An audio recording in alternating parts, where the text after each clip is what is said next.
Hello everyone, welcome to Last Day Academy. இந்த வீடியோல 10th standard maths ஓட example 1.9 தான் பார்க்க போறோம். இது ஃபேவரட் சம். ஏன் தெரியுமா?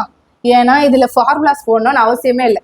கொடுத்துருக்கிறத சப்ஸ்டியூட் பண்ணா மட்டும் போதும். அதாவது நீங்க சின்ன வயசுல இருந்து படிச்சீங்கல்ல, அடிஷன், சப்ராக்ஷன், மல்டிப்ளிகேஷன், டிவிஷன் தேவைப்படுற இடத்துல யூஸ் பண்ணா மட்டும் போதும். Okay, f of x is equal to 2x minus x square.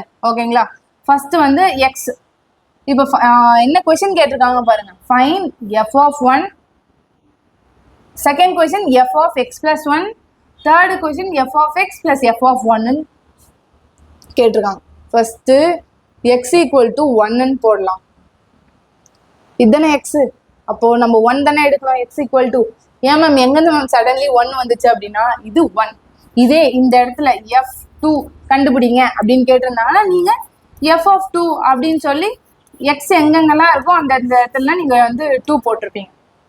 இந்த இடத்துல எக்ஸ் இருக்கு, இந்த இடத்துல எக்ஸ் இருக்கு. இப்பதானே formula 2x minus X square தானே ஃபார்முலா. ஸோ அதனால எக்ஸ் இருக்க இடத்துல 1 வந்து நம்ம போட்டாச்சு. 2 1s are 2, 1 ஸ்கொயர் 1 தான். அப்போ 2ல 1 போயிடுச்சுன்னா ஆன்சர் 1. எஃப் ஆஃப் 1ஓட ஆன்சர் நீங்க கண்டுபிடிச்சாச்சு. செகண்ட் கொஸ்டின் என்ன, எஃப் வந்து எக்ஸ் பிளஸ் 1 அப்படின்றாங்க. அப்போ இதுல என்ன வேணா இருக்கட்டும், அது உங்களுக்கு தேவையே கிடையாது.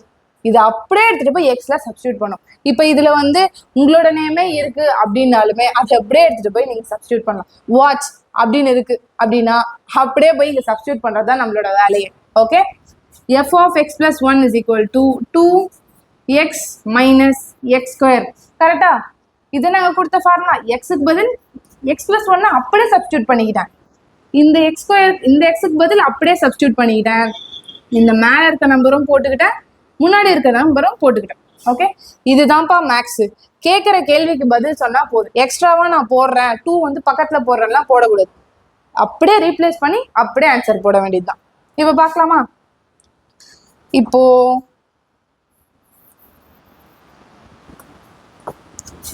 Two into X 2x, 2 into 1 2.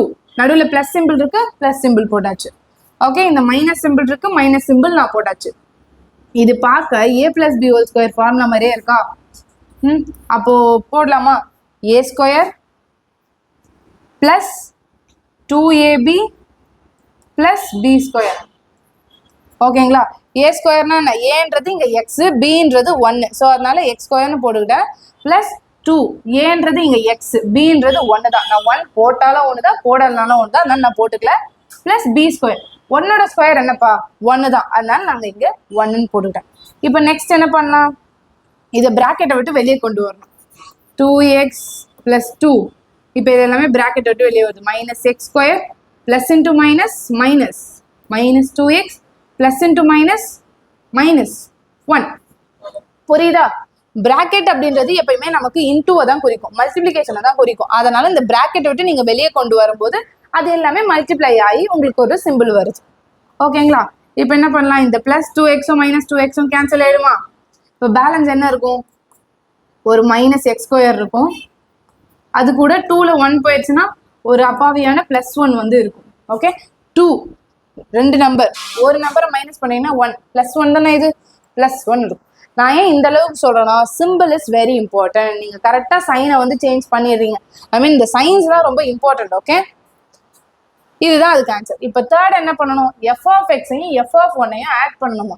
நீங்க எஃப் ஆஃப் 1 ஆல்ரெடி போட்டுட்டீங்க. So f of X plus F of 1.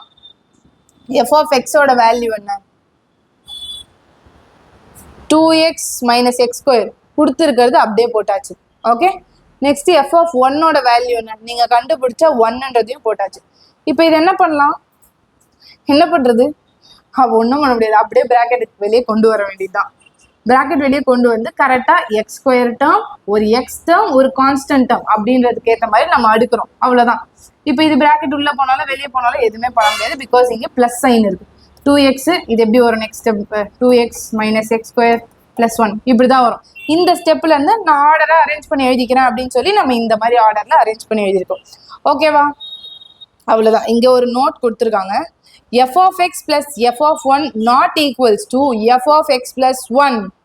Okay, சில பேர் என்ன பண்ணுவாங்க, நான் வந்து F of X plus one வந்து போடுறேன், எஃப் ஆஃப் எக்ஸையும் எஃப் ஆஃப் ஒன்னையும் கேட்டிருக்காங்க, நம்ம அது ரெண்டுத்தையும் உள்ளே சேர்த்துக்கலாமேன்னு சொல்லுவாங்க. அதெல்லாம் கிடையாது. இங்க வாட்ச் இருக்கு, இங்க பேக்ன்ற நேம் இருக்குன்னா நீங்க என்ன பண்ணும், வாட்ச் பிளஸ் பேக்னு தான் எழுதணும். வாட்சு தனியா ஒரு பேக் அந்த மாதிரி தான் எழுதணும். ஓகே, சேர்த்தே நான் எழுதிக்கிறேன் அப்படின்லாம் சொல்லக்கூடாது. அங்க என்ன இருக்கோ அது அப்படியே எழுதணும். ஓகேவா? In general F of A plus B is not equal to F of A plus F of B. அதாவது இதன் மூலமா நமக்கு ஒரு ஃபார்முலா சொல்லி கொடுக்குறாங்க. என்ன ஃபார்முலா அது? F of A plus b not equal to F of A plus F of பின்றாங்க. சரியா? அவ்வளோதான். இந்த மாதிரி ஒரு ஃபார்முலாவை தான் நீங்கள் எக்ஸசைஸ் 1.4 அதெல்லாம் 1.3 நம்ம பார்க்கும்போது நமக்கு இன்னும் ஈஸியாக இருக்கும். எக்ஸசைஸ் 1.4ல அதிகமாக இதை யூஸ் பண்ணுவோம். ஓகேவா? தேங்க்யூ.